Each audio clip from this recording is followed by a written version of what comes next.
Répondre aujourd'hui, cher prophète, vous pouvez me donner Riel, comme Rial de Madrid, Rial Enoch a dit, cher prophète, vous pouvez me donner la différence entre être prophète et avoir le don de prophétie.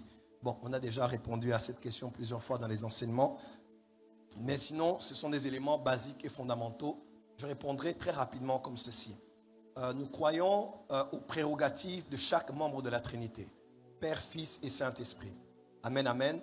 Et dans 1 Corinthiens 12, quand vous lisez la liste des dons, à la fin, on dit il y a diversité de dons, mais le même esprit, diversité de ministères, mais le même Seigneur, et diversité d'opérations, mais le même Dieu qui opère tout en tous. Là, on parle du Père, n'est-ce pas?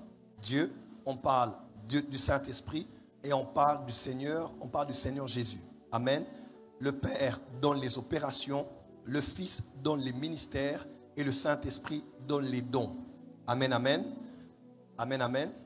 Alors, laissons le Père à côté, prenons juste Jésus et le Saint-Esprit.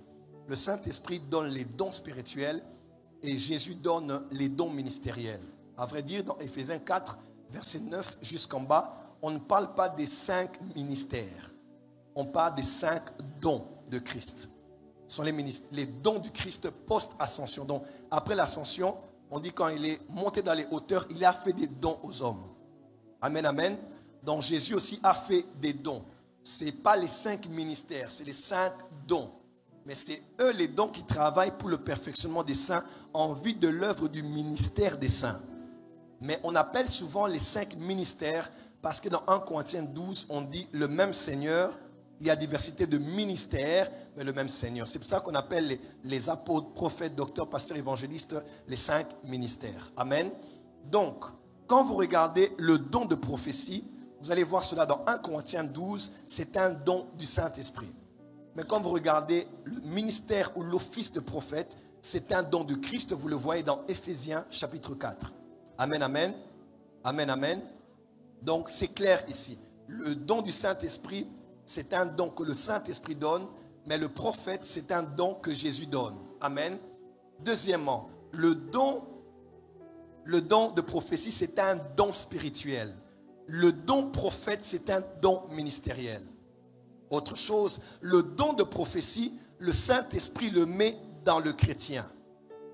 Mais le don prophète, Jésus le met parmi les chrétiens.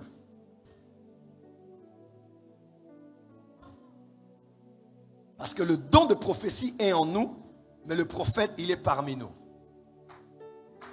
Parce que c'est un homme. Amen. Amen, amen. Celui qui a le don de prophétie, il donne des messages. Mais celui qui est prophète, il est le message.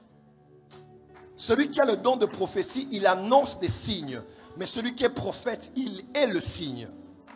Celui qui a le don de prophétie, il donne l'orientation. Mais le prophète lui-même, il est l'orientation. Quand on lit sa vie, on regarde ce qui lui arrive, il est lui-même un panneau indicateur qui annonce à l'église où elle est et où elle va. Quelqu'un peut dire amen? Autre chose encore que j'aimerais ajouter ici. Le don de prophétie n'est pas manifeste de manière permanente. Parce que c'est quand vous êtes rempli de l'esprit le manifeste, que ce don est manifesté. Mais le prophète a l'onction prophétique.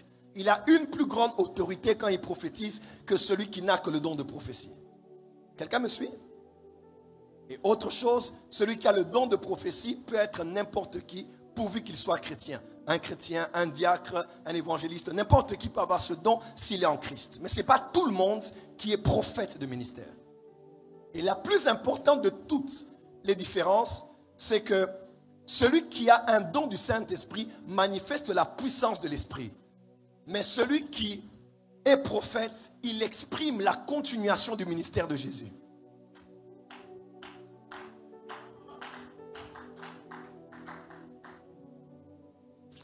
Voilà pourquoi celui qui a un don, il manifeste, il donne un message. Mais celui qui est prophète, il enseigne. Il enseigne, il instruit. Il oriente prophétiquement. Amen, amen. Et il est la continuation du ministère de Jésus le prophète sur la terre dans le corps du Christ. Le prophète, lui, son but, c'est de révéler Christ. Mais celui qui a le don de prophétie, c'est de révéler une pensée de Christ. Quelqu'un me comprend? Donc c'est un peu les petites nuances rapides, simples que je peux donner, très pratiques, que tout le monde peut comprendre. Est-ce que c'est clair?